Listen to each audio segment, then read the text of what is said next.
Ketvirtadienį balandžio 14 dieną Raseiniuose lankėsi Japonijos ambasadorius. Savivaldybės meras Algirdas Gricius bei administracijos direktoriaus pavaduotojas Jonas Kurlavičius susitikime su ambasadoriumi papasakojo apie Raseinių krašto istoriją.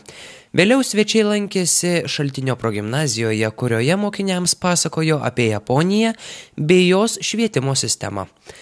Popiet Maironio parke kartu su tarybos nariais Japonijos ambasadorius pasodino sakuras. Ši erdvė greitų metu pavirs tikrų japoniškų sodų. Sveikinu ambasadorių atvykus į Raseinius ir linkiu kuo geriausių įspūdžių mūsų krašte. Prašau, gerbiamas ambasadorius.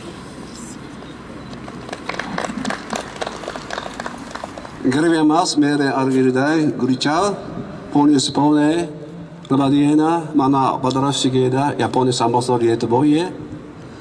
Labai malonu jūs matyti čia. Vizito pabaigoje ambasadorius aplankė Lyduvėnų tiltą, Šiluvos koplyčią, baziliką bei muziejų.